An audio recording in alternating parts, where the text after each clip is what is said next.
Hey, welcome to Guitar Knobs, the guitars, gear, noise, and nonsense podcast, hosted today by these knobs. Tony Dudzik, pick guardian. Jared Brandon, Gibson Brands. Hey everybody, it's me, Todd Novak. Welcome to the Guitar Knobs podcast. We are thrilled to death that you are listening to our show. That's it's right. So exciting. It is. It is. It's going to be a good one because we've got somebody pretty special on our show.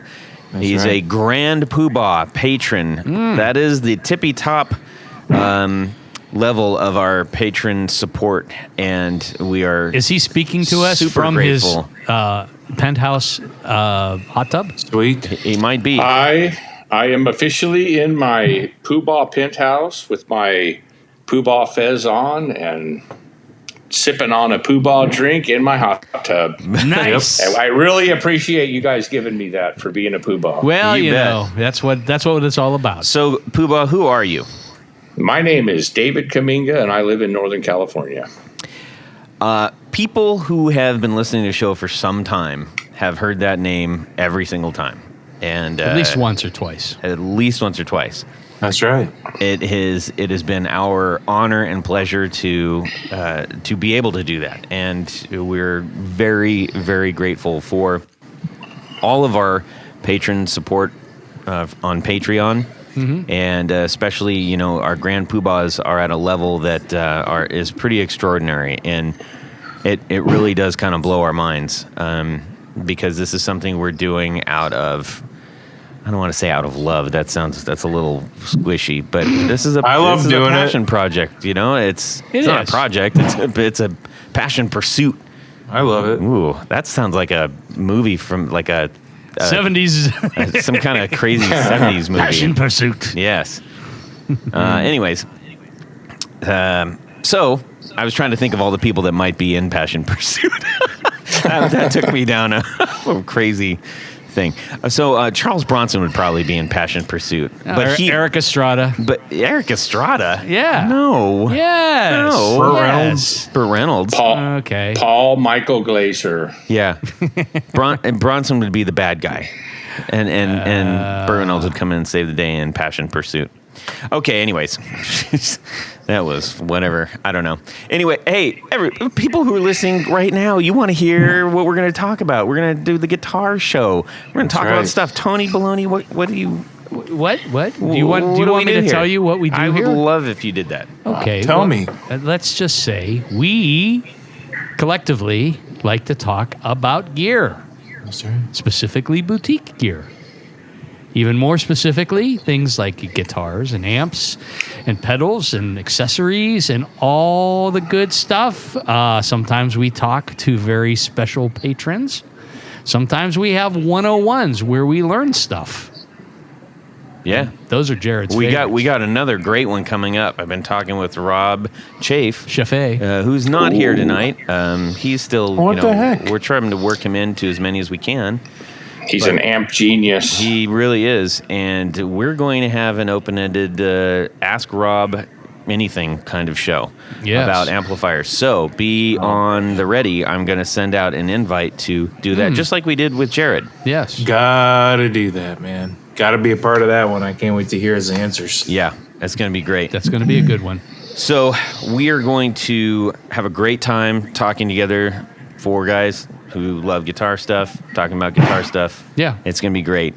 We're going to find out David's backstory, find out his more about his support and involvement in the guitar community, which he is an avid supporter of a lot of you builders he is bought from, and we're really happy about that as well. Including myself. Okay, Yeah. dokie.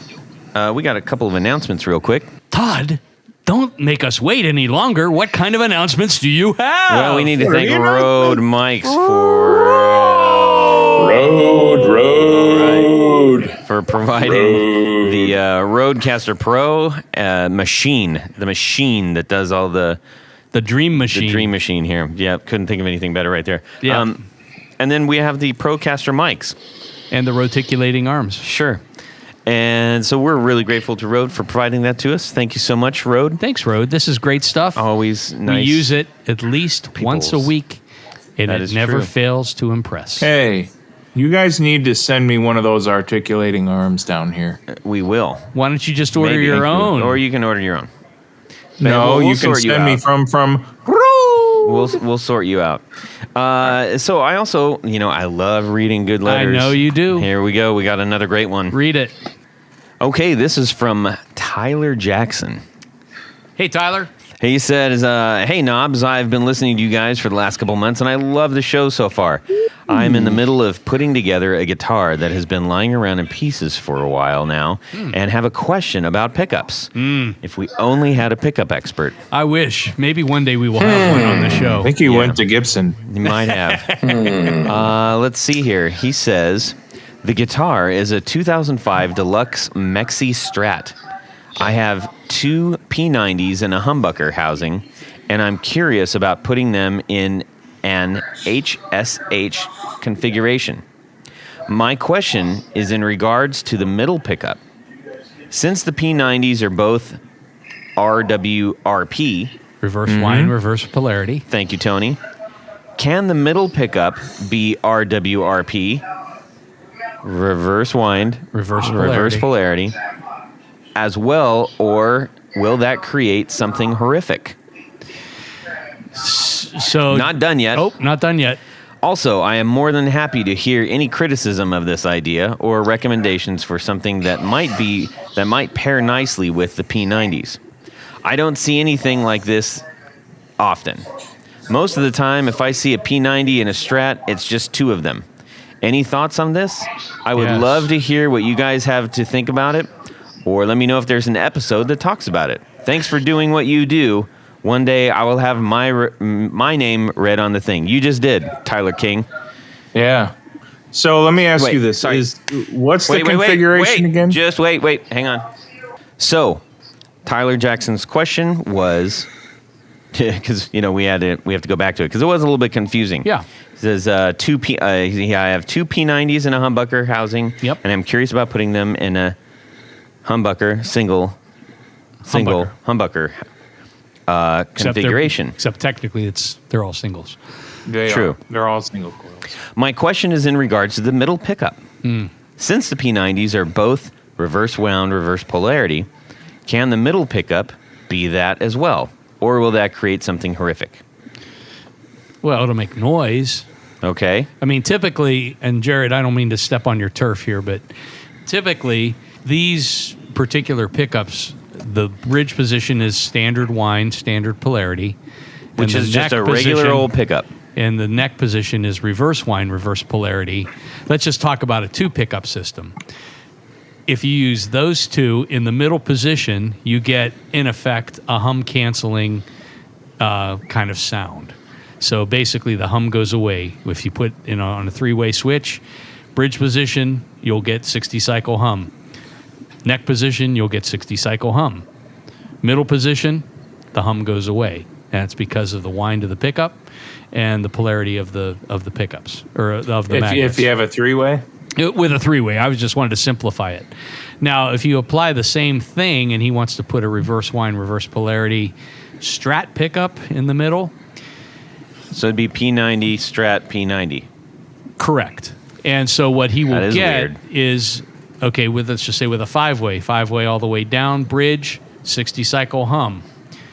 Up 1 in position 2, that is a bridge and middle hum canceling. Position 3, middle position, hum. A position 4, which is neck and middle, you'll get hum. Position 5, hum. So it's not a really good solution. I think probably the best option in that case is either to put a dummy coil and wire just the 2 P90 outside pickups and not worry about having a middle pickup. Because if his goal is to eliminate hum, it's not going to work real great. I mean, he could put the middle position in with a standard wind, and then that way in position 4, he would get hum canceling there. Or if he had, are you guys still there? Good, my computer.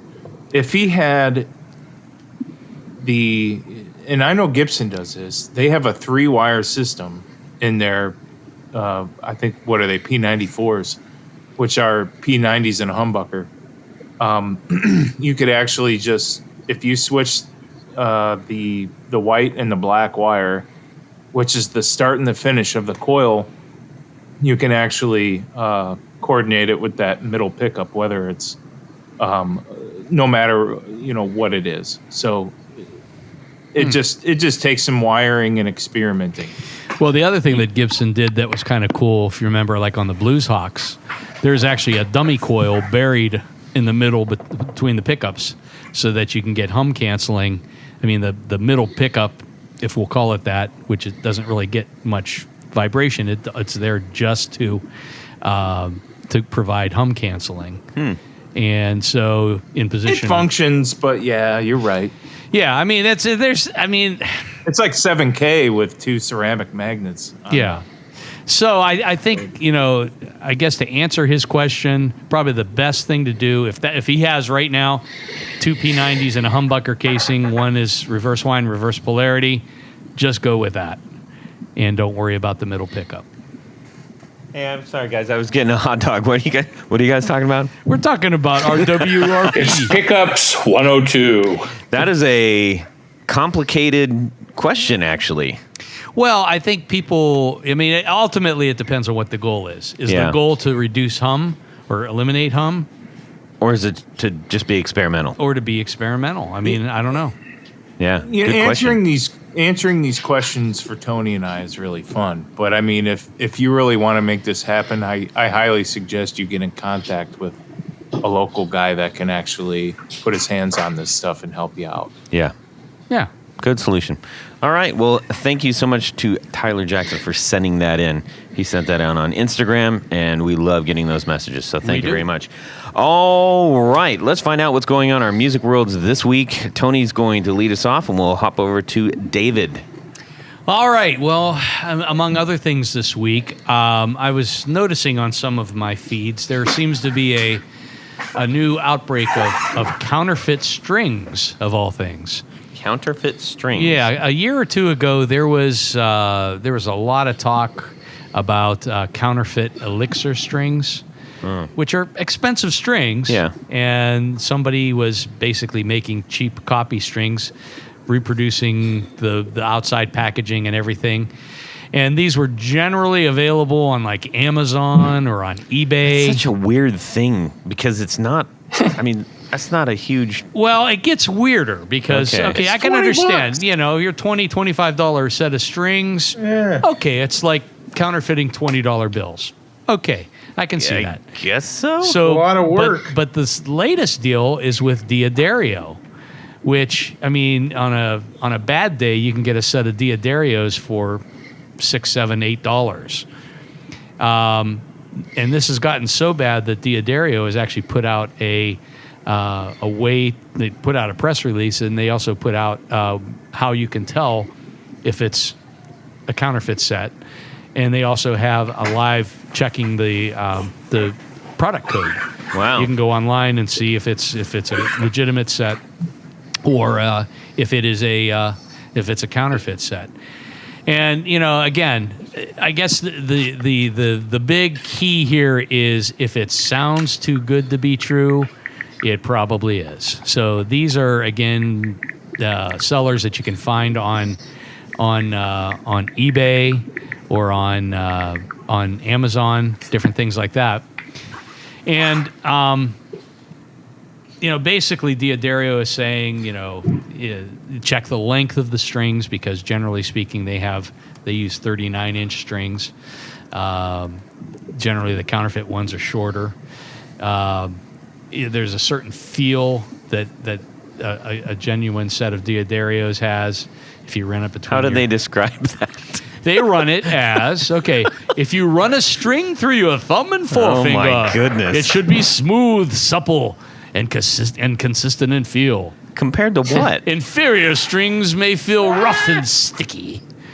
Too much wrap tension can make the string feel stiff and lack of flexibility. I guess the big thing... That is very subjective. Yeah. Well, I guess the big thing is, if you're going to buy strings, get them at a known retailer. Yeah. If you're going to buy them online... If it's too cheap It's too good. It's going to be off. Yeah. I mean, if you're going to buy online, there's plenty of great places that you can buy that are, legitimately stock strings. You can ask that company, are these actual, in this case, D'Addario strings? Who knows? They might switch to a different brand next week. They're gonna have to start doing like baseball cards and put like the hologram stickers. Well, on them. they actually have stuff. There's a certificate of not really a certificate, but a quality control code that they put in all the things that the counterfeits don't have. But yeah, I guess know where you're buying your strings. If it's a legitimate store in your neighborhood, chances are they're buying them from D'Addario.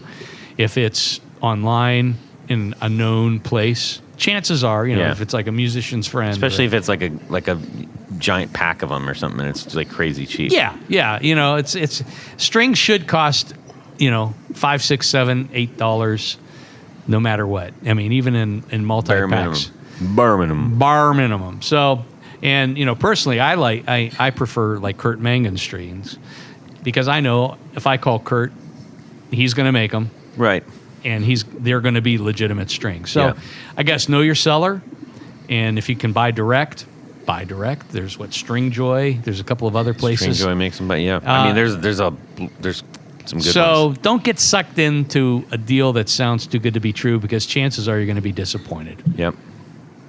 SIT right here in. That's Ohio. right, SIT in Akron. All right. Thank you, Tony. Always bring in the goods. David, how about yourself?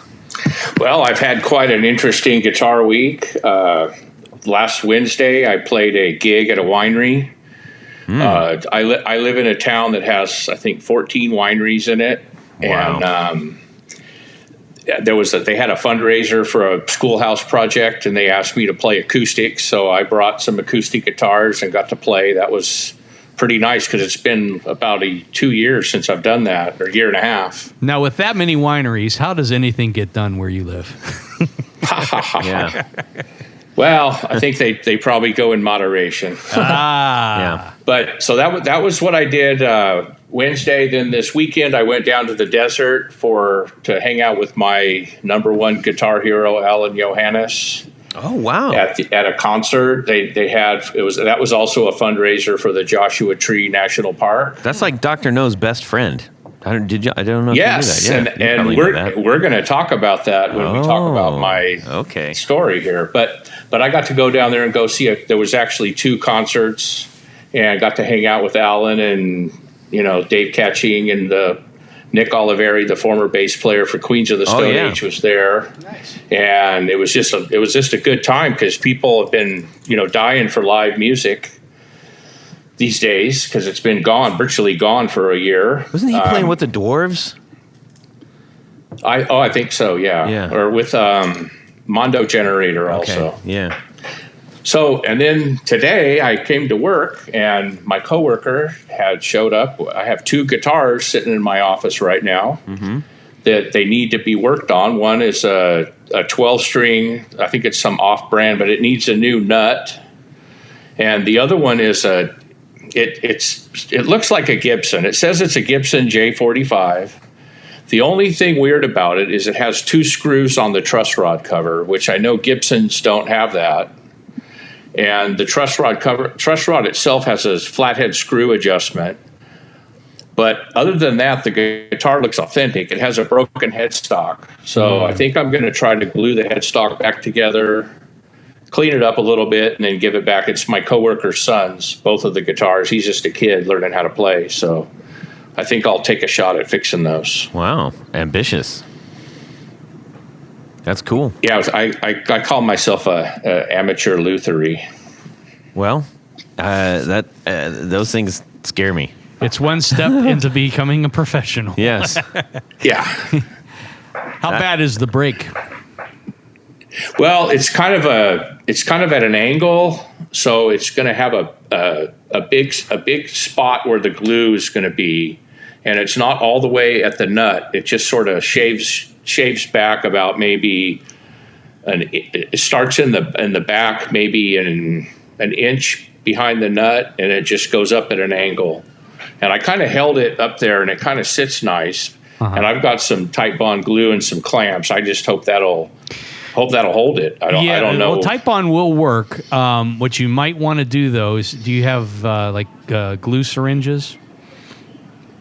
No, but that's a good idea. Go. I mean, you can get them online, or if there's like a woodworking store somewhere nearby. And what Or you just want get a big mouthful of it and then use a coffee straw. And No. don't do that. Don't do that.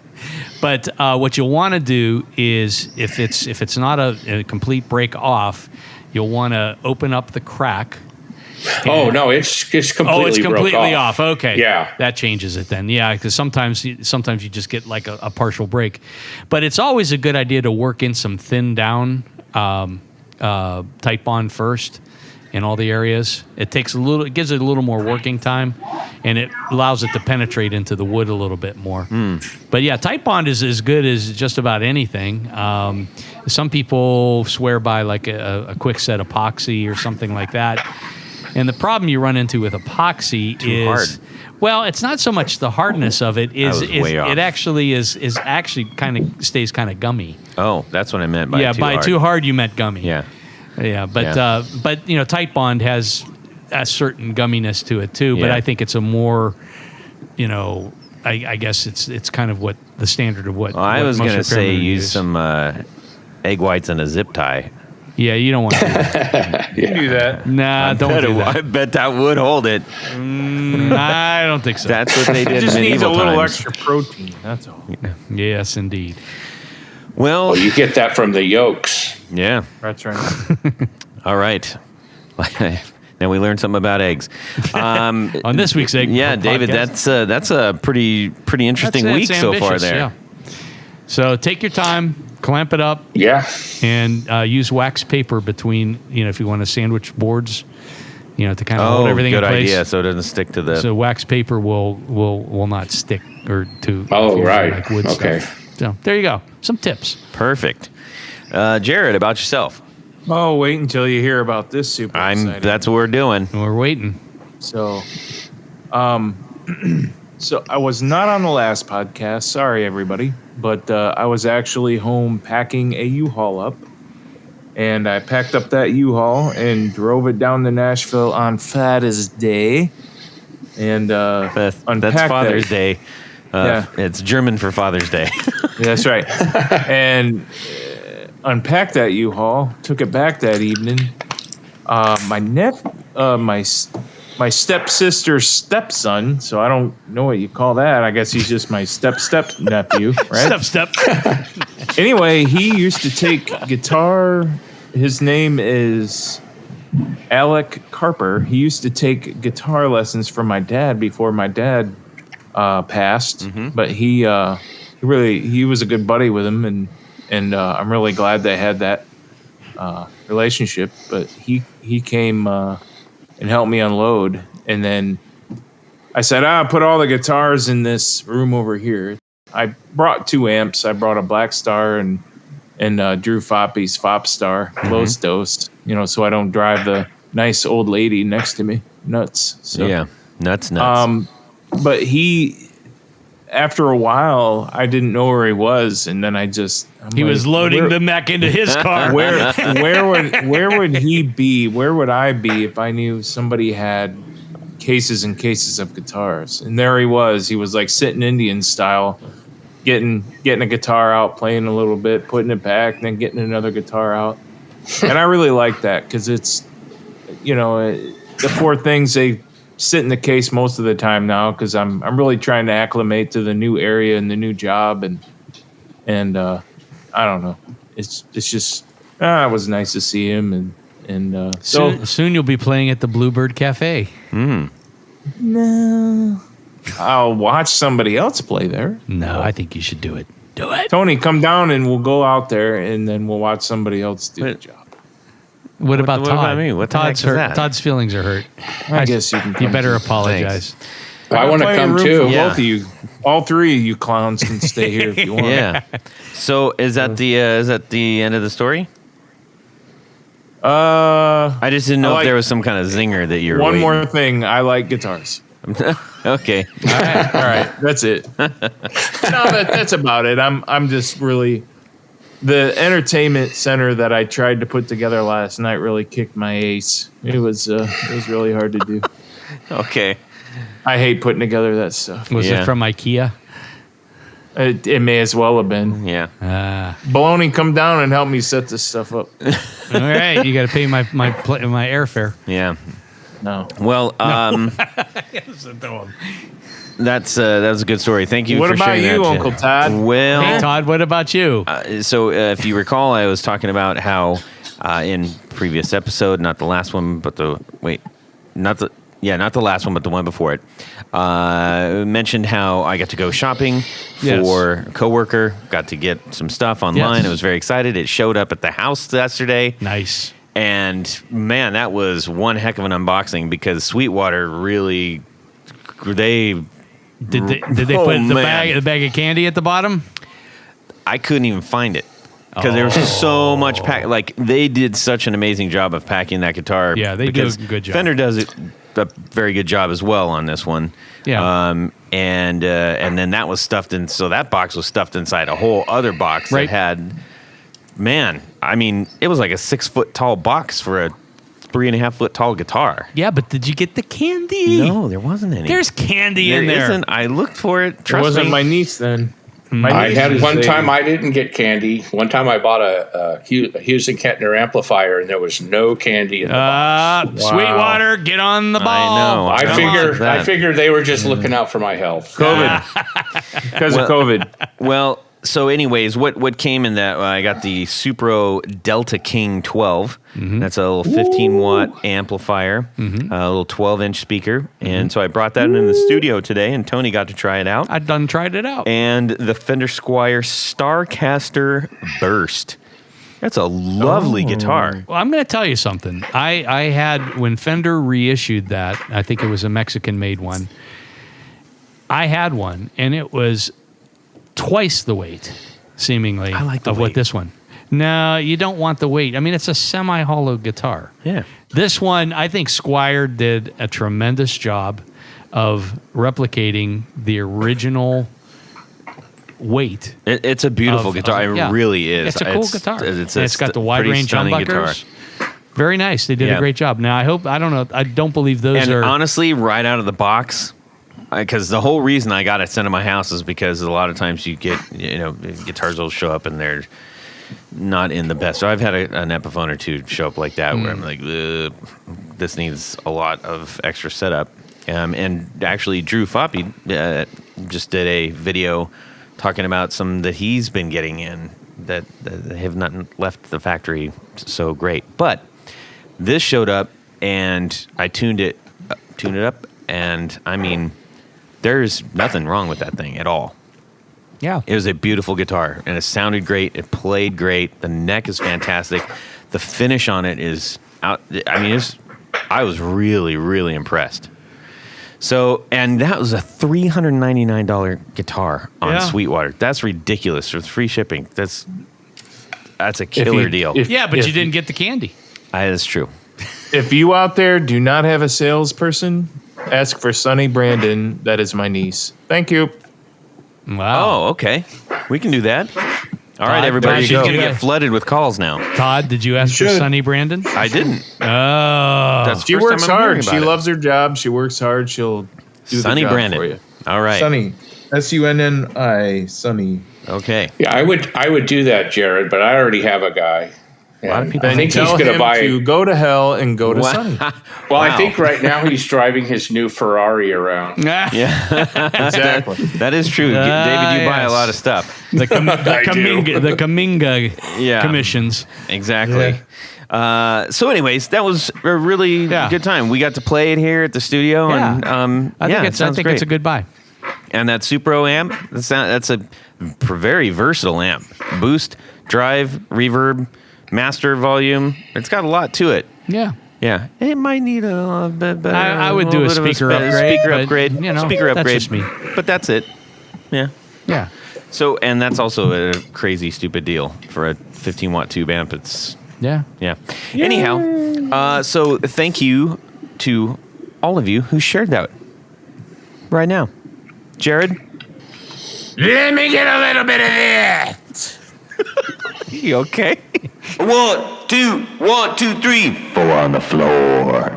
All right, David Kamminga, Poohbah extraordinaire. Tell us your 4 on the floor. Okay, well, I if you would have talked to me a year or two ago, this would have been easy. But right now, I feel like I need 40 on the floor. But I do have it narrowed down to 4. My number 1 is going to be Morley Power Wah. Ooh, okay. And I'm talking those. and I'm the old chrome ones. Yeah. That was actually the first pedal I ever had. I bought one off my friend for $30, and that was back in the '80s. And so about 2 years ago, I bought a new one off of Reverb. So I do have one. I also have on my pedal board. I have another kind of wah. But the one thing I wish they would do on a wah pedal is put a light to tell you if it's on or off. Yeah. Because, man, sometimes it's on and you just wonder why your guitar sounds all honky. But the Morley Power Wahs, that's a good one. I bet you could get that modded pretty easy. Yeah, I was thinking about learning how to do it myself, but Yeah. that's on my You just list. need a of drill and a millions of things. flashlight. Yeah. We'll get a hold of Drew Poppy. He might be able to do it for us. Well, I did. Years ago when I had one, the little light burned out and it quit working. So that's when I learned about the little Morley bulbs. Yeah. And I used to go up to the music shop and buy like 5 or 6 of them just to have on hand whenever the bulb would burn out. That because it works off of the optical sensor. Oh, yeah. Interesting. My number 2 is the. Oh, wait. Hey, Oh. so, sorry. That's a power wah. Why? What's power about it? Well, It's got power in it. it increases the gain. So when you push it down, it just gives it some boost, and it's just it's a really nice pedal. Okay. They don't make them like that anymore. Not that the wahs now are bad, but now a wah is just going to kind of remain the same. Wow, wow, wow. But that power wah is more like a wow. It gives you more distortion. And, Oh. So it's like, it's kind of like responsive, like if you're digging into it. But Yeah, when you hit it's got I kind know, of a but boost. instead you're doing it with your foot. Yeah, and the one I bought back from my friend in the '80s, when he bought it off of a guy, he went to the guy's house, and this was before Craigslist and all that. I don't even know how you found people back then, but he went to buy it, and the guy had a Marshall stack, and he played No Quarter from Led Zeppelin with it. And my friend Gil told me, yeah, it sounded just like No Quarter, so that's why he bought it. But then years later, he sold it to me, and I kept it for a while till I had a bunch of my stuff stolen back in the '90s, and that was one of them. So, all right, number 2. Number 2, yeah. Number 2, the Copper Sound Triple Graph. Oh boy, you got one of those, huh? Man, I got so lucky on that. Did you get the yellow one or the black one? I got a yellow one. Wow. And here's how it happened. I'm sitting there scrolling through my Instagram feed, and I saw the Todd Novak's hands and a white package. Oh yeah. And he did the fast motion, opened it up, and he pulled out this pedal that was the triple graph. And as soon as he said octave, I was like, oh, I got to have one of those. Yeah. Because I love an octave pedal. So I made a comment on it, and the Copper Sound guy said, yeah, I asked when they're available. He said, they're available right now.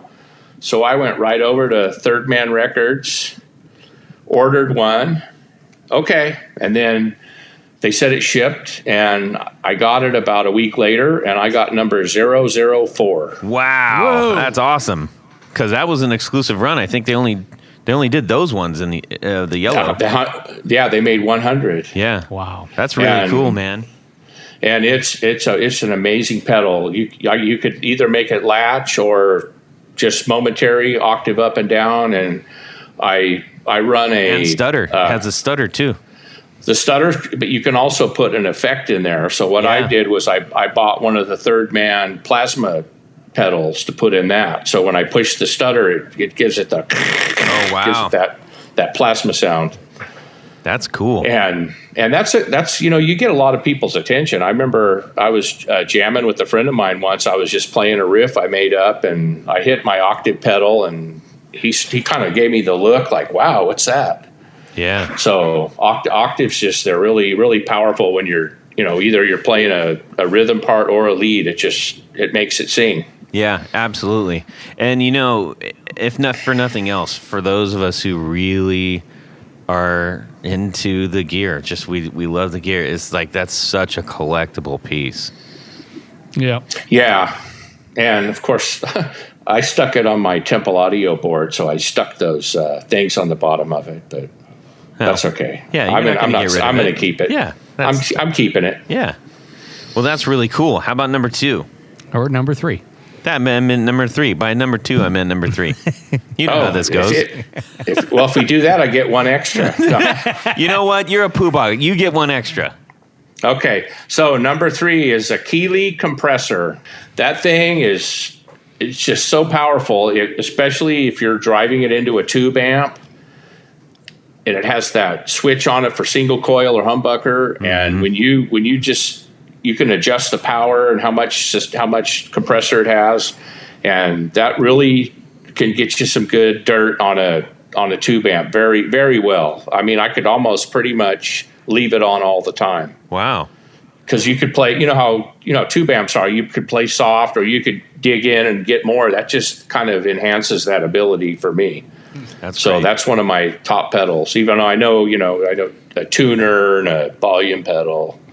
Yeah. But the utility pedals, a compressor is kind of like that. But this one here, I think, is in a different class than a regular compressor. Well, there's a reason he sold 700,000 of them.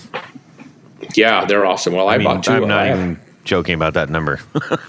Yeah, well, I have 2 of them because I bought one, and then I'm gonna bought one for a second pedal board. So that's cool. Now, have you always been like a compressor guy, or did you get into that later? I'm just glad you figured it out. Well, years ago, I remember back in the 80s, I was young. I didn't really have much money, and whenever you'd go to like the music shop and you'd see something on sale that's like, oh, I can afford that. So I remember buying a compressor, and I didn't know what the thing was, and I came home and I plugged it in and played it, and I said, oh, that's what those country western guys use. Yeah. And so I kept with it, and I figured it out that you can either do that with it or you can use it for other things. But as I've grown as a guitarist, I've learned what you could really do with a compressor to enhance your sound, not just get the sound effect of it. So where it's it's kind of a modest alteration instead of the extreme. That when you hear a country western solo playing on a Stratocaster through a compressor that's all dialed up. It's like I don't know what they call that, but I've come a long way since then. Well, that's cool, man. What's number 4? Okay, number 4 was a tough choice, but I went with one that I do really love this pedal. It's a Walrus Audio Mako D1 delay. And the reason I like that is because it's so versatile with what you could do, because you could make the delay flange or fade, or it just has a lot of parameters you could set, and it's kind of a commentary on the modern pedal builders, where these guys out there designing these pedals, they have these great ideas. So they take just a delay. We're gonna repeat a note. Well, what can we do with that note when it repeats? And then they add multiple effects to it. And that one's just I do have the whole trilogy of those Mako pedals, but that's the first one I got, because I think it was the first one that came out. And I've just really enjoyed playing with that. It's a good pedal. Awesome. Do you have any other Walrus pedals? I have, I say it's a slow, but I think the umlauts over the O makes it slur. Yeah. So I have one of those, and then I have the R1 and the ACS one. And that slur pedal, I almost picked that one for my 4 on the floor too, because I like that one when you're just playing ambiently and I think it's the right button you can hold down and it will just keep repeating whatever's playing with it at the time, and then you could play over it and it just stays. It just stays like in the background. Electro Harmonics Freeze. Yeah, or a Game Changer Plus. Yes. Yeah, it's kind of like that. And I just, sometimes these pedals like the Chase Bliss Mood pedal. I played that at NAMM a couple years ago, and it was like, oh my God, this pedal's cool. So I took a picture of it, and then later I got one, and that pedal, it does so much. When you play with it, I don't really know. Like, I'm going to turn this knob and see what happens. I don't know if I don't hear a sound in my head and know how to make that happen with it. I just use it as like let's see what happens, because I guess I just have to spend more time with it. Yeah. Well, all right. And your super duper Grand Poohbah bonus round number 5. What about that? Oh, well, a tuner. No, I'm just kidding. I would probably say I might go with a JHS Super Bolt, because that's a good overdrive pedal. I got one of those, and that's been my favorite overdrive out of all the ones I've tried. The Super Bolt. What is the Super Bolt? I'm trying to remember what the Super Bolt does. And I heard about it from one of your guests that was on their 4 on the floor. Every time you have somebody on and they do their 4 on the floor, I always look up those pedals. Yeah. And the Super Bolt, he told me, the guy that talked about it said it was like a Telecaster into a Supro amp. And that's what I said. Oh, I got to have yeah, that. it's like an amp in a box kind of thing. Yeah, that's like the Jimmy Page Led Zeppelin 1 pedal. Yeah. Yeah. Very cool. Thank you for sharing that and your extra one. And that's one of our favorite things to do is hear what people are playing. Yeah. Well, like I said, every single, and I've listened to probably everyone. When I first listened, I went back to the beginning. Oh boy. And I've listened to almost, I mean, I have a few I haven't got to yet, but every time you have a guest on the show, I look up their page and I look up all their 4 on the floors, and I just see what they are, because that's how you learn about stuff. All right, David, you've mentioned that you've listened to a lot of our shows, and you joined December 18th, 2018. David Kamminga, this is your life. No, I'm just kidding. You recognize this voice. Yes. It was a cool winter day in December. Yes. So you've been hanging out with us for quite some time now. And that's right. Yeah. That's very cool. My first episode was the Dr. No. No kidding. Wow. Yeah, because I have a Dr. No pedal, the Alan Johannes 1111 pedal, which was a very, very exclusive pedal. But I've been an Alan Johannes fan for years.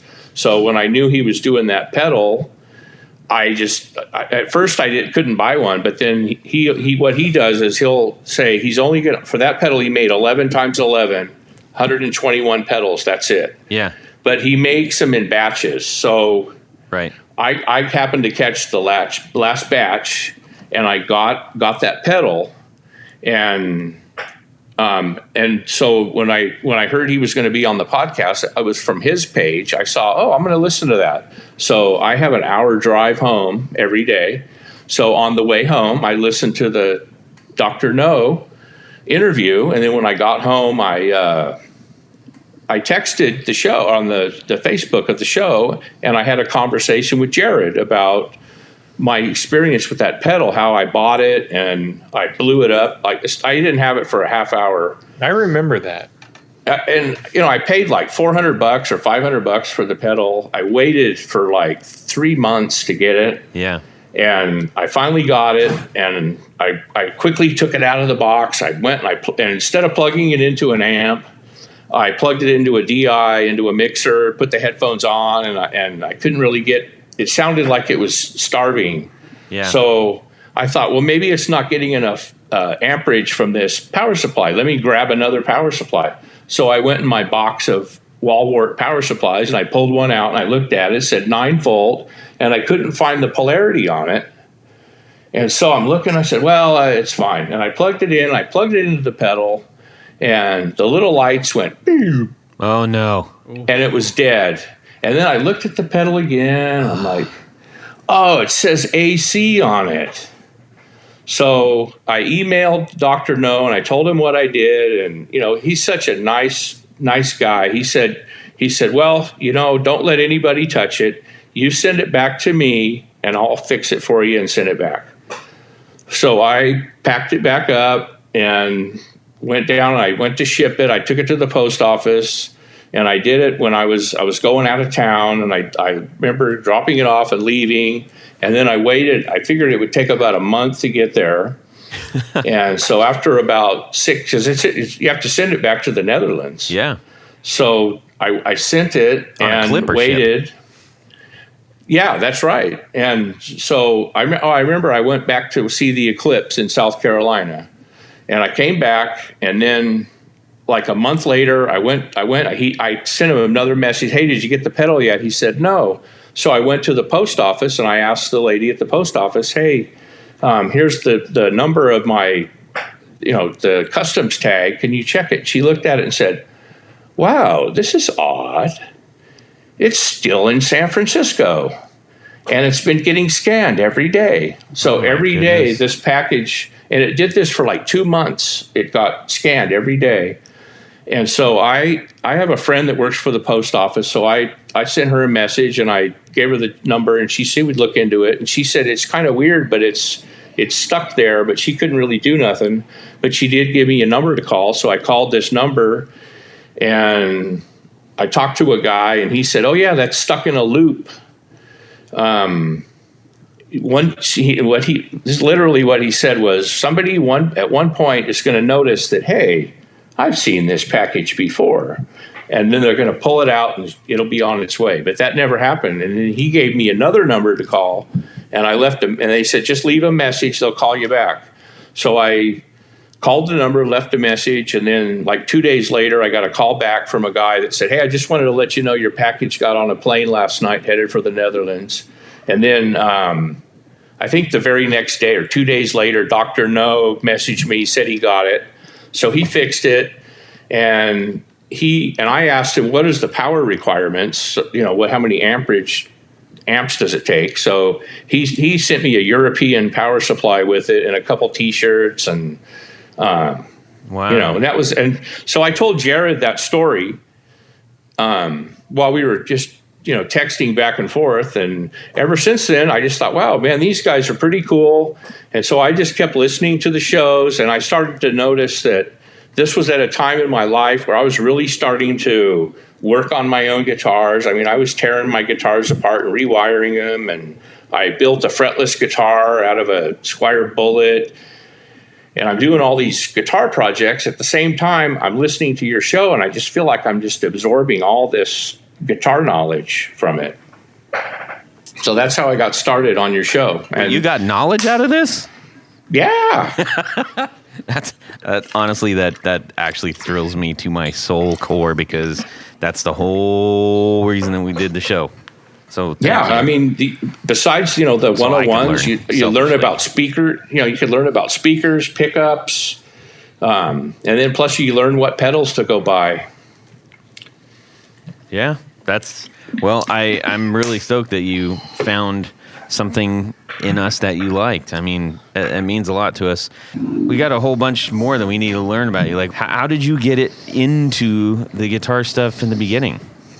Okay, so when I was a kid, I was always into music. When I was, I think, 6, I remember my parents taking me to accordion lessons, and they bought me a little organ that was, you know, plastic, and I used to sit in my room and just play that. I didn't think I was writing songs, but I would sit there, and I knew how to play chords, and I just learned what chords went together without having any musical knowledge. And my grandma had a Hammond organ at her house that I used to play.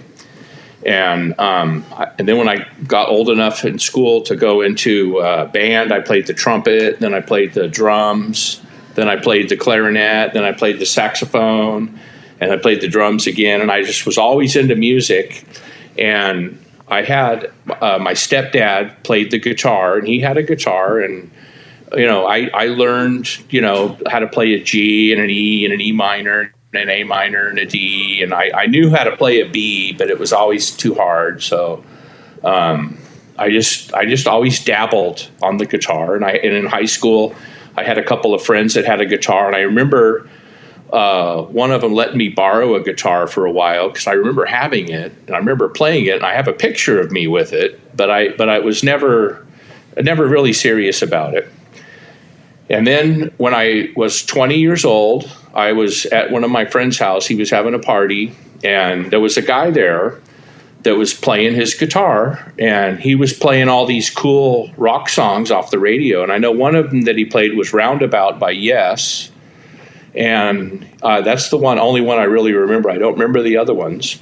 But it was right then and there, I looked and said, man, I want to do that. So the next day I told my friend Pete, whose house it was, I said, Pete, I have decided that I am going to be a guitar player.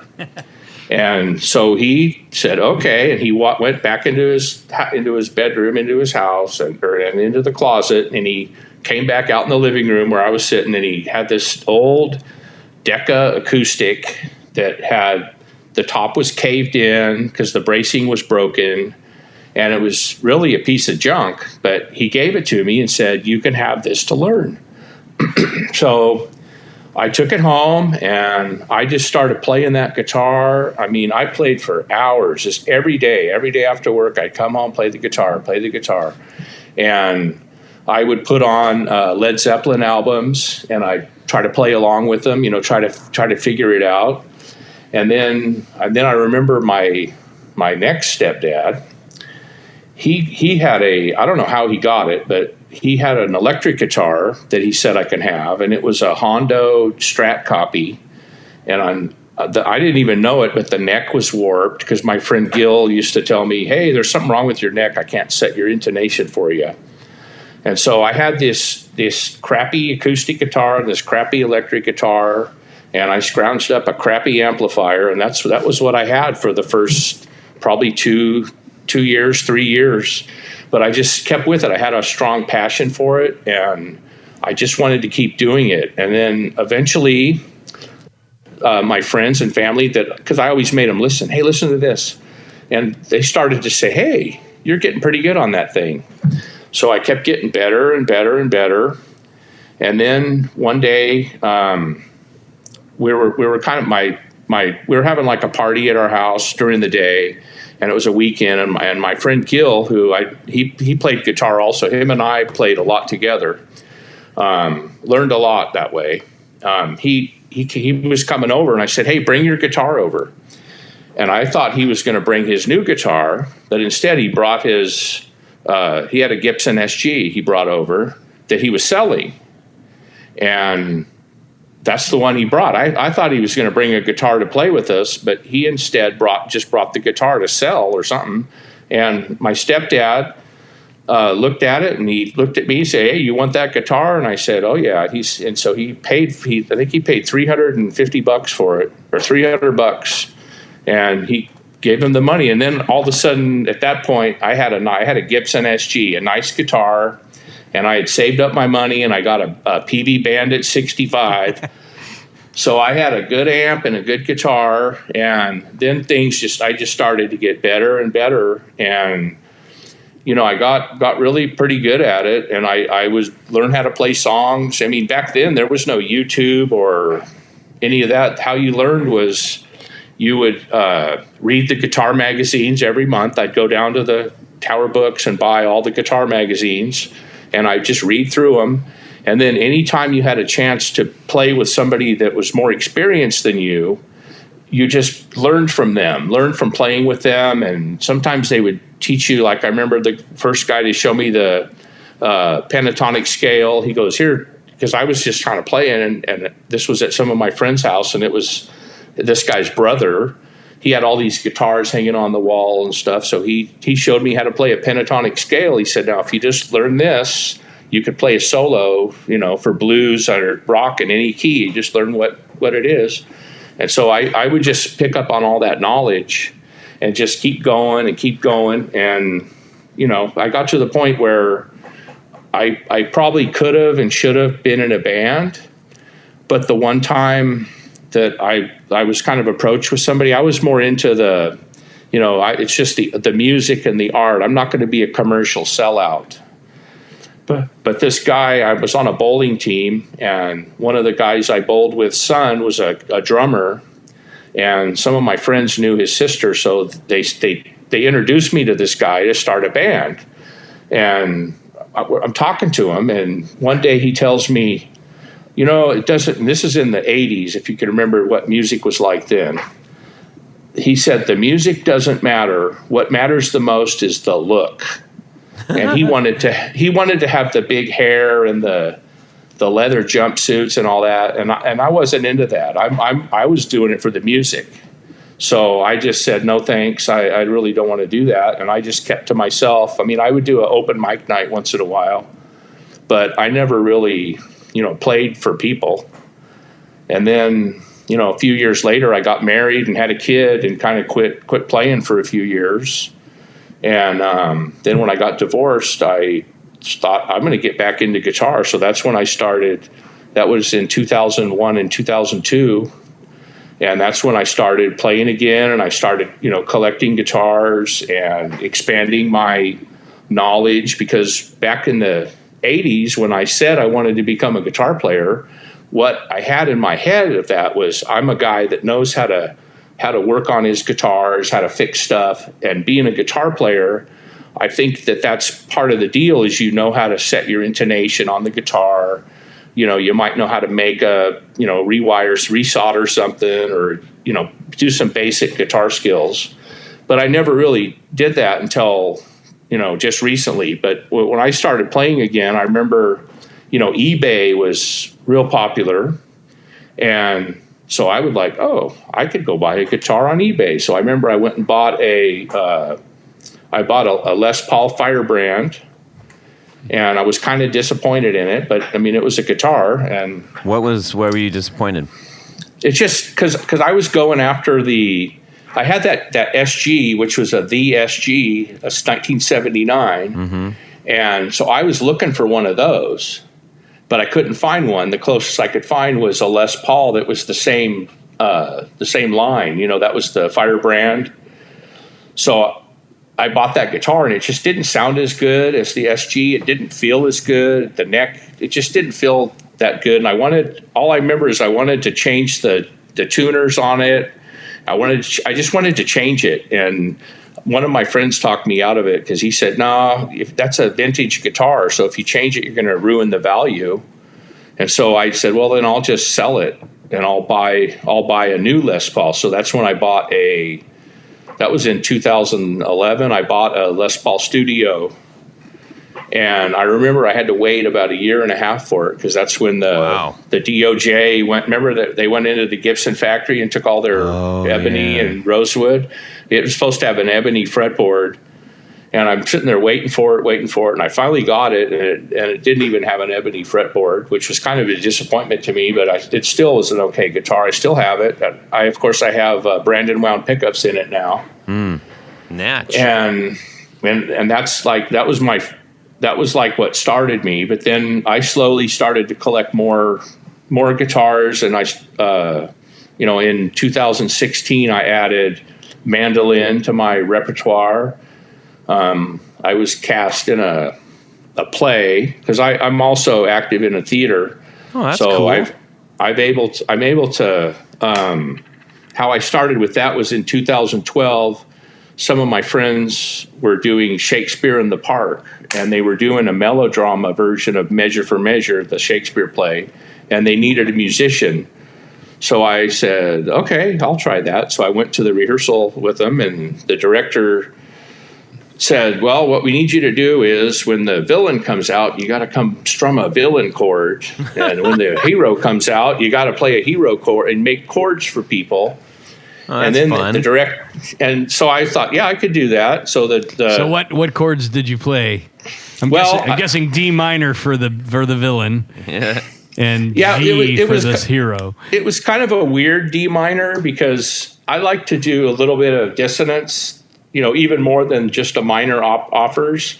But the funny thing was that one of the people in the play was like the head of the music department at the local college here. And, she obviously has perfect pitch because I played the whole time. I had my guitar in drop D. And so she said, "Why is everything you play in the key of D?" but how that worked was the director told me to do the chords, but then she said, "It's kind of stupid for you to walk out and do that and walk back. So you're going to have to stay out here the whole play." And so you're like a minstrel.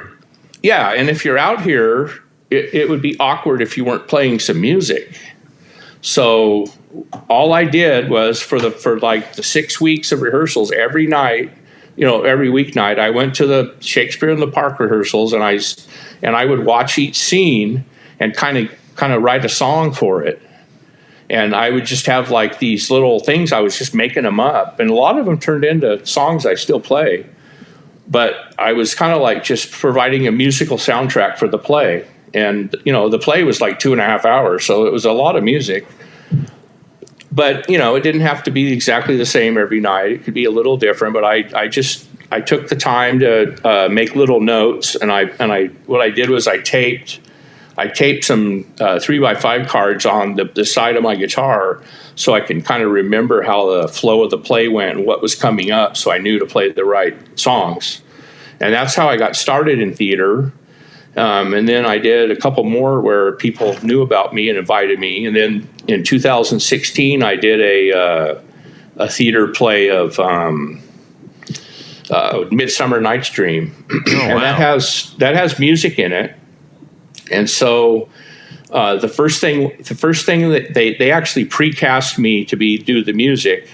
And so I went and met with the two directors like 3 or 4 months before the play. And then one of the things, the main theme of the song was the lullaby where the Princess Titania goes to sleep and her fairies sing this song to her while they do this dance.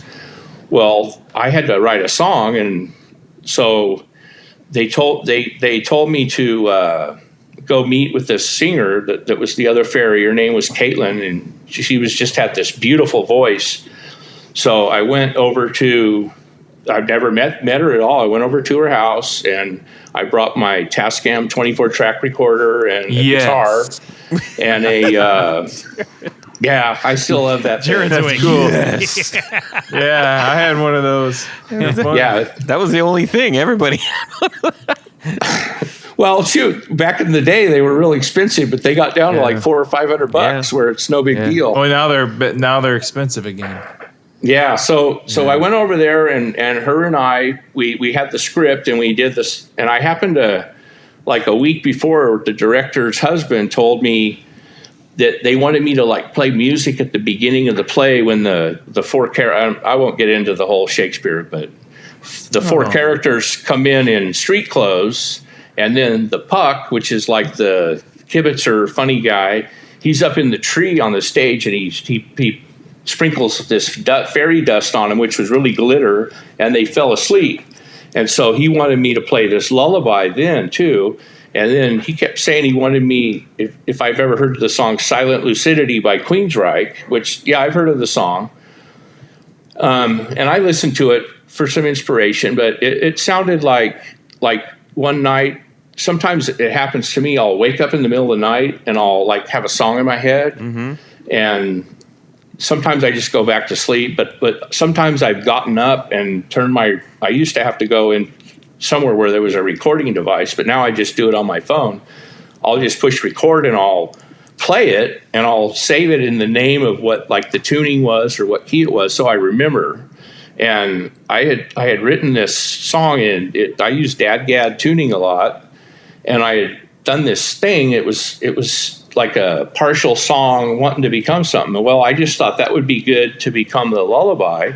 So I went to this Caitlin's house and I played that, and she started singing. She kind of sang the words to it. We kind of adjusted it a little, and we recorded it on the 24 track. And then I took it over to the director's house, and I put the headphones on. I said, "Here's what we did. Listen to this." And she was practically in tears. She liked it so much. So I started doing that, and then they started telling me they wanted me to play they called it a lute, which which a lute is really a guitar. To Where be are you on that one, Jared? A lute is really a guitar. So the headstock's bent like all the way back.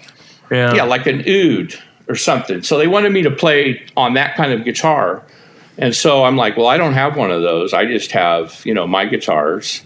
And so they said, oh, well, there was a young girl in the play. They had a lot of girls that were the fairies. And the one was this really talented girl that did all the choreography.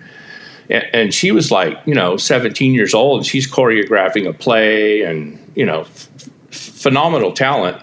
But her stepdad, I think, purchased a guitar, a mandolin for the show, and they gave it to me, and I looked at it, and it was one of those novelty, plastic mandolins, like when you go to Hawaii, you get the plastic ukulele. Mm-hmm. So I'm like, well, this thing, you can't even tune it right. So I gave it back to him, and then I knew a guy that I borrowed a mandolin from, and when he handed it to me, he said, okay, here's how it works. He showed me the strings. He said, it's just an upside down guitar. So here's a G, here's a D. I said, oh, okay. So you just have to think upside down and you can play it. And so I expanded my musical knowledge to mandolin. When I did that show, I had to write all these songs with it, and which was kind of nice because I didn't have a preconceived notion. I just started playing the thing, and whatever came out, came out. That's awesome, man. You got to do all these cool instruments and stuff, and you just it sounds like you actually really stumbled into that in a good way. Yeah. That seems to be the way it happens. I mean, I wrote, there was about 5 or 6 songs I wrote, and then I had one song left over that really didn't fit the show. So I just kept that as a song. And then what I did was I took instead of playing it on a mandolin, you flip it upside down, but the strings are go high to low. And then I played it on a guitar, and it took on a whole new. Oh wow! It took on a whole new thing. It's the same chords, and I've actually recorded that. And that song I called Black Rain, and because it's real ominous sounding. But if you listen to it on a mandolin, it's real kind of pensive-y and kind of light. But when you hear it on a guitar, when I recorded it, I just plugged the guitar into a preamp and a tube preamp, and then right into the Tascam 24 track, and that was the cleanest guitar sound I've ever heard. It was just so clean and deep and throaty. So that's cool. So aside from lutes and mandolins and all kinds of other stuff, what is your? Don't forget the oud. The oud. What is your? I guess your number one guitar. You have all of the things that you have. You get to take one of them. What is that?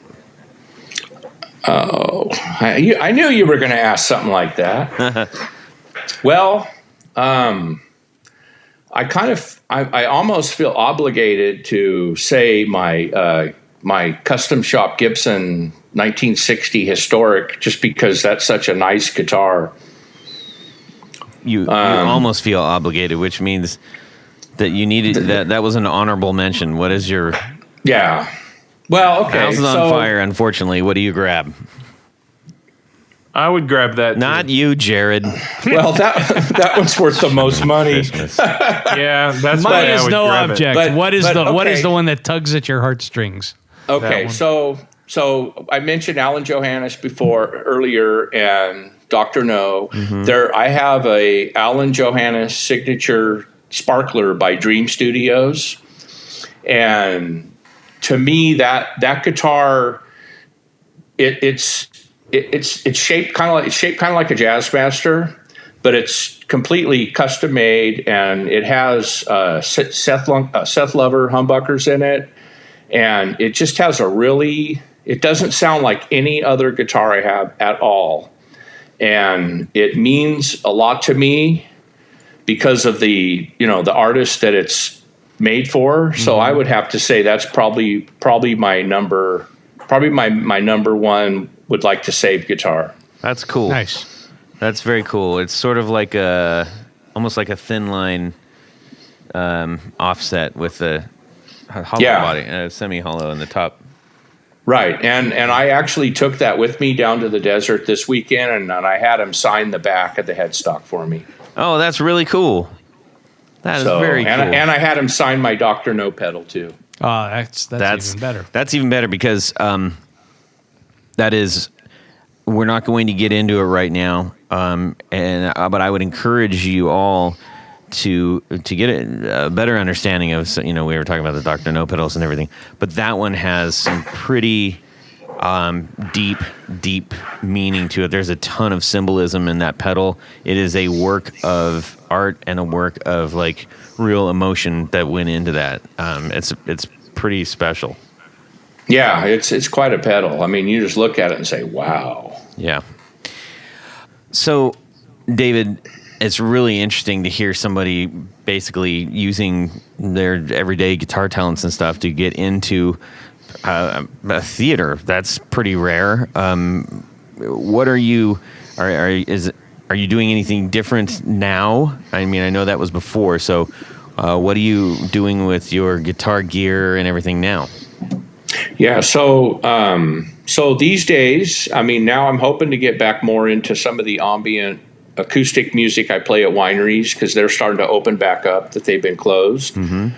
But the other thing I've been doing is I've got a drummer I've been working with, and he's a really good drummer, and we started playing together about 3 years ago, and we kind of had to put it on hold a little bit and stuff, but we've been getting back together, and we just mic'd up all his drums, and I set him up with a studio kind of at home so he could work on ideas, because we're actually writing music and putting something together, and then we're gonna get some more musicians to collaborate with us. Oh, that's cool. So what I do now is I go over to his house, and I bring my recording gear. I also have a Universal Audio and a Focusrite. I have brought the Tascam over to his house, but I've been bringing all that because now I have to get 10 drum mics into my computer. So I have two audio interfaces hooked up, and we plug in all the mics, and then that leaves me enough to plug in a guitar and eventually other instruments and microphones that come in, and we're just working on writing songs. I've got a lot of partial songs that I just have that need to be developed, and I find the collaboration of working with somebody else on it is, he'll tell me, oh no, that's too much there, tone that down, and then and he's actually written some lyrics. We do have one song complete with lyrics, and I know that my riffs and little guitar parts will have to be modified to fit the words of a song, and it's just somebody that I really work together with when we always open our sessions with like a blues or a rock jam, and it's just great to have somebody you click with that, if he plays a drum fill that just leads right into something else I'm going to play, and then I'll play something and I can hear him going into a different drum thing, and we just play off of each other. And so we're going to put something together. We're definitely going to make an album, and we want to do some, gigging, not extremely, I don't want to be a working every weekend, have a gig every weekend thing, because I still have the same passion I had when I was 20 years old for this instrument. Mm-hmm. And if I make it to where it's every weekend, it's not going to be that anymore, because I do have a full-time job and a life that I have to maintain. It's just I want to keep doing more with the music, and get something recorded, and then going to need probably a singer, maybe a second guitar player, keyboard player, bass player, all that, and maybe get a gig every couple months or every month just to go out and play for people. and cool, man. just see where that goes. I mean, as long as you're pursuing a passion, I think that's such a respectable and healthy thing to have in one's life, regardless of whatever that is. If you're gardening or painting or whatever, but it's extra cool when it's guitar stuff. So Yeah, I applaud that. Yeah. And it could be anything, but it could. as far as I'm concerned, guitar is it, man. I love those things. Well, speaking of that, you have been very instrumental in our own personal, our little guitarosphere, our microcosm within the Guitar Knobs world. But I know that you support a lot of builders out there, and I guess one thing that I'd like to ask, I need to make sure, Tony. Yes. Tony was giving me a look. I didn't know if I was cutting you off or anything. What? No. Okay. No. Okay. Wake up, Tony. Yeah. No, I'm here. I wanted to find out if, within this guitar community, is there anything that you would like to either say about it? That's the first question. The second part of that is, what would you love to see, maybe come out of it, develop, change, anything like that? I would say what I see the most, I think I touched on it earlier, was all these we'll stick with the pedal builders for this thing. Mm-hmm. These guys just have these ideas that you just how did you think of that? And they come up with these pedals that are just incredible, and they do so much stuff, and they allow you to be so creative that it's just, and I don't know, it's just going to keep going. Because I remember back in the 80s, you had pedals, and they weren't that big a deal. They all did the same thing. And I remember we all wanted rack gear back then. And so when I had a chance to get back into it, I bought all the rack gear. And then I'm looking around saying, wait a minute, nobody's using rack gear. They're using pedals. And you start looking at all these, they're just incredible. From when you guys have a guest on the show, you just look at all the stuff they're coming up with, and it's just so they're so creative that it allows us as musicians to be creative. And just kind of something maybe I thought of. I don't know if it's even that good of an idea, but something I thought of was, if you had a guitar that, say, had a built-in, some effects built in, that was not like some cheesy crappy thing, but something that was actually a really nice guitar that had a boost in it or an overdrive in it, so you could just plug that into your amp and you could overdrive your amp with just your guitar, more so than you can now. I think that's something I'd kind of like to see. That's cool. Yeah, right on. And I don't even know, that might not even be a good idea. I don't know. But. Well, you have the open floor right now, and if you'd like to say anything to the guitar community, for the guitar community, of the guitar community, did you like to close out with anything? Yes, I want to say to the new guitar players out there, stick with it and take your time and just learn it, because you might not think you're that good right now, and you might think you got a lot to learn, and you do. But if you just stick with it and just keep playing, it's a thing that can bring you just many, many years of enjoyment. And to all the experienced players out there, just keep doing it. And when you get a chance to help somebody out that's just starting out, give them some help. Yeah, that's solid. Give them some good advice, or I've given away, 3 or I don't know how many now, but I've given away some acoustic guitars to young people that are just starting out, because they can't afford one. And if I have one extra, I've given a few away to help a young person. That's awesome. David, we really appreciate you sharing your story. We're thankful that you are in our personal little guitar community, and glad that you are doing something that you absolutely love to do, and that you continue with that. Thank you for having me. I kind of thought you were going to ask me who my favorite knob was. I don't ask that.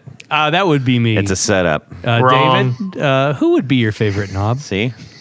Well, I love you all equally, but I do have to say, I've hung out with Jared at the NAMM shows a couple times. So that was a really You good can't time. not like Jared. Yeah, what's Yeah. not to like? Jared's actually pretty cool, and he's got a congratulations on your job at Gibson. That's Thank like you. a dream. It And is. I have hung out with Jared at NAMM, and we even went to the big Winter NAMM and spent the whole day just kind of walking around and talking to people. And That's awesome. And I had a lot of I fun really with enjoyed Jared. that. Yeah, Wolf with Wolftone was with us too. Yeah, I liked him It's a too. really He's a good pretty time. cool guy. We went up to the Gibson as well. Yeah. Yeah. So Well, yeah, I was really glad that you were on, David. I had a really good time. yeah. Yeah. And that we'll was see you great. again soon. Yeah, let's do that again. Except you'll Well- be in the Gibson booth. Yeah. Yeah, you'll be in the Gibson booth. So speaking of that, Jared, I think it's you're up to bat here, buddy. Yeah, and I'm going to hit a home run because, ladies and gentlemen, it is time for the little game that Tony Baloney loves to play. It's called Would You Rather? That was almost as good as Tony's on the Yeah. last That's one. not nearly as good as mine. You're dreaming. Was that through a phaser pedal? Yeah, it sounded like. Yes. It was called The Throat. Okay. John Jackson, he just spits him out, and we love him for it. Jackson. So, you are choosing a forever guitar. A forever guitar? What is that? A forever. I have a couple of those, but what it is, it's a guitar that you're never going to sell. So this is not an investment. You will never sell it. No. You will find two beauties. This is what happened. You found two beauties of the same model that look, feel, and sound identical. Identical. So they're like, there's the star and then there's the stunt double. They both have the thing. They are even the same price. One, but here's the difference. One is a regular off-the-line vintage model, and the other is a current hand-built that is tastefully aged to a similar appearance. Okay. What So one's would- actually would vintage, you rather- but one is brand new, never been played. That's right. Would you rather have the old one or the new one? Interesting. All right. Are they Les Pauls? It doesn't say. It just doesn't specify. Yeah. And so we'll do model It doesn't matter what they unspecific. Yes. Tanya, what are you doing? Vintage, hands down. Yeah. I mean, it's just, I have to say, I was talking to someone about this not too long ago, and basically, it is so difficult to recreate tone, aging, the overall sound of a vintage instrument out of new materials. At the end of the day, you still have a new guitar. It looks and maybe sounds close, but there's nothing like 50, 60, 70-year-old wood on a guitar, old pickups. It's just, there's something special. I mean, my gauge was always, if I can play a guitar that's as old or older than I am, there's something, Yeah. just something special about that. Okay. So, yeah, I mean, same price, same sound, same everything, vintage all the way. Okay. All right. This is tricky because if you start to stray from any kind of specific models, that changes kind of radically. I'll get into that. Well, David Kamminga asks us, hey, are these Les Pauls? Okay. Yeah. Say they're Les Pauls. Okay. Okay. Does that? Well, that kind of. That didn't help. Well, I mean, there seals is the a very. deal, Well, no, there's variance there. Uh-huh. There's variables. So Do we want to do that? Do we want to? No, I don't think. I think we should keep so. it. Keep it open. Keep it.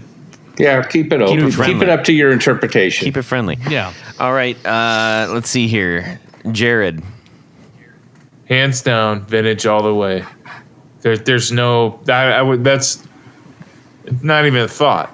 There's nothing to think about. I mean, Tony hit it when he was talking about the old original wood. I have had other vintage SGs.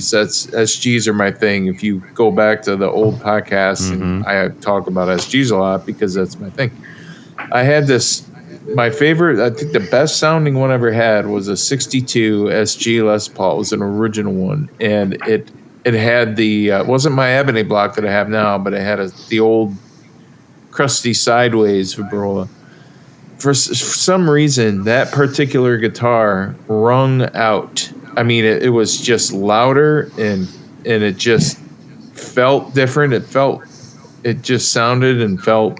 You just can't replicate that. And my ebony block Les Paul SG that I have now, the 62, I actually played that out last October, and I watched a video, and it was significantly louder than the other Gibsons that I have.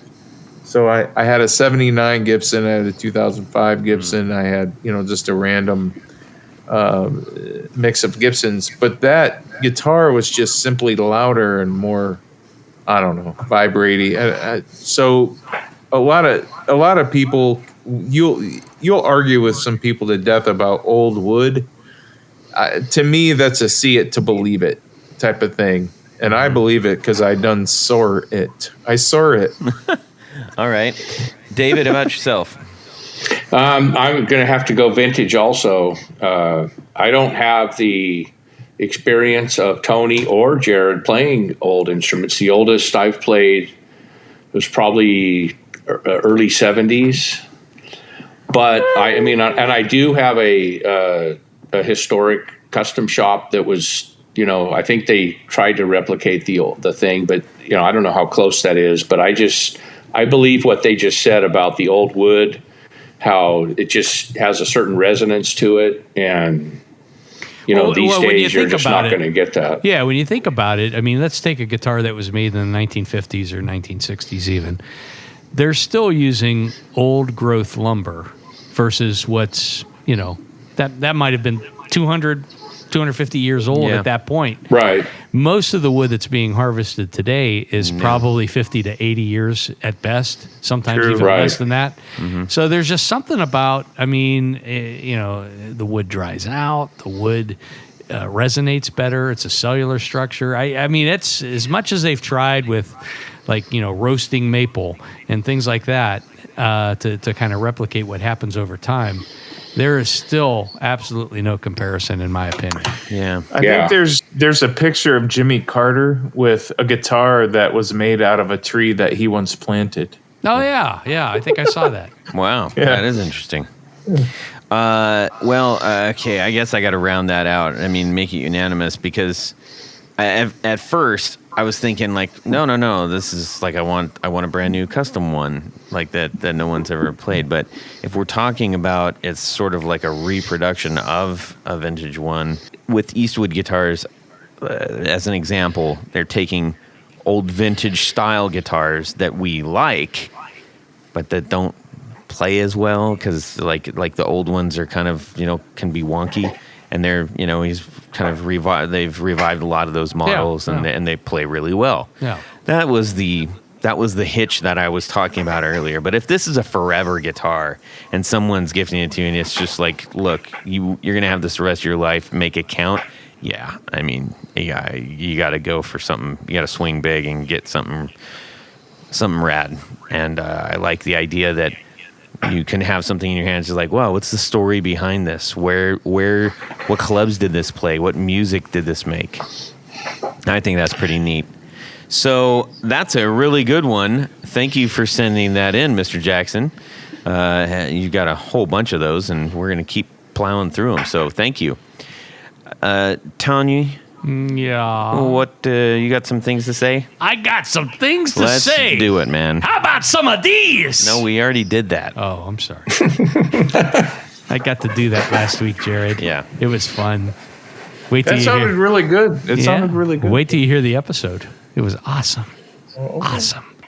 Do the thing. At this point of the show, Todd, there's a very special group of people that we like to thank. These would be our executive producers. If you're wondering what an executive producer is, it's a person that supports and is a patron of this podcast. How do you become one? Well, it's very simple. Go over to patreon.com/The Guitar Knobs. There you will find various levels in which you can participate and become a sponsor, a patron of this very podcast. Indeed. There's great thank you gifts like T-shirts and barefoot buttons and keychains. Did I say keychains? All kinds of stuff. I said keychains. Pins and picks and doodads all and whatnots. All the good stuff. But there's one thing more when you become an executive producer. David Kamminga, what is that? Say You it. get your name read on the thing. That's right. right. Your name read on the thing. That's what I'm going to do right now. So special thanks to these executive producers. Mr. Tom Brazen, Martin Cliff, John Daly, Chris Carney, Darren Gregory, Doug Christ, Michael Van Zant, Ken Sayers, Brian Robison, Michael Senchuk, Stefan Lamb, Johnny Knowles, Anthony Lathrop, John Englund, Tyler Bray, Brad Partridge, Chris Heidel, John Esterly, Doug Gann, Justin Jones, Brett Alexander, James White, Matt Hart, Bill Gola Guitars, Richard Kendall, Ty Harmon, John Jackson, Jason Roush, David Rando, Douglas King, Gary Koopa, Lumberjack Components, Mark Garton, Elad Mizrahi, Mike D., and Trevor Gunberg. Right on. Wait, Todd. Wait. You had me at the first wait. In addition to these executive producers, there's a level of executive producers that's, let's just say, a step above, a cut above, if you will. These are the folks we call our Grand Poohbahs. These Grand Poohbahs, as we've just witnessed from David Kamminga, are up on the upper suites. They have individual hot tubs. They drink special Grand Poohbah drinks while wearing their fezzes. So special thanks to these Grand Poohbahs. David Kamminga! Hey! I know that All guy. right. Jonathan Jerusik, Corey Nigro, Science of Sound, Cody Foster, Sean S. Tommy Manasco, Adam Johnson, Steve Keys, Tim Novak, Tyler Ryans, James Pennington, LSJ Music Company, John Williams, Johnny Morales, Mel Sanders, and Bob Crouch. Welcome, Bob Crouch. Yes, right on. Thank you so each much. and every one of you. Humongous help to our show. Thank you very much. It's really nice to hear that list growing longer. Oh, I get a thrill every single Todd's time. favorite part of the show. Honestly, It is. Every time a new one comes on, I am just so excited, and I make sure I share absolutely. that with Tony and Jared Yes. immediately, and it's great. It's great. We love it. He really does. All right. Well, David, we need to say, I guess, is there some place that people can hear your music or something? Yeah, well, you could find me on Instagram and on Facebook. It's just my name, David Kamminga. And I do actually have a link to my Reverb Nation on my Instagram bio, and you could hit me up on Facebook. I'll be happy to send it out. I got maybe, 15, 20 songs recorded just on there, and I'm perpetually working on an album that should be done one of these years. Nice. But for now, I do have lots of songs up there. If you want to hear them, or you just want to talk about guitars, you could find me in the Guitar Knobs chat group on Facebook or anywhere. I'm happy to talk guitars with anybody, anytime. Love it. Tony, Yes, Todd. where can people find you? Go over to pickguardian.com. Check out some of the things that I have to offer. You can order online, but by and large, what I do is custom work. So shoot me an email. Let me know what you need, what you want, and I will make sure that it happens. Awesome. Jared? PickGuardian.com. You can also reach me by Pick Guardian. What? Because Tony will just. I'm going to set you up an email, Jared, so you can actually say No, that. yeah, Jared at PickGuardian.com. No, You can reach. seriously. You can reach Jared. Go to the thing at the yeah. Guitar Knobs Facebook thing and all that kind of. He's on that. Not through your Gibson. No. So I guess maybe I don't know if we'll keep asking you that because then you can get a hold of Jared or I. How about that? Yeah. Yeah. You can send I like an that email, better. Todd@theguitarknobs.com. And you can also DM us on Instagram at Guitar Knobs. We would love to hear from you. Send in what your story's about, gear you love, builders you love, whatever. We're happy to hear from you. Absolutely. David Kamminga, thank you so much for supporting our show. Oh, thank you. Thanks for having me. Can I just say one more thing? Sure. Yeah. If I worked at Gibson, I would owe them money at the end of the week from buying all the guitars on the employee discount. I'm sure. David, let me know. Come to Nashville. We'll go to the Gibson garage and I'll hook you up, brother. Okay, I'm there. Awesome. All right, everybody, have a great guitar week and subscribe. Yeah. Who can turn a world on with her smile? No, you're supposed to have a Fez that has built-in headphones. Whoa. Break me off a piece of that. Kit Kat Bar. I think he hurt himself.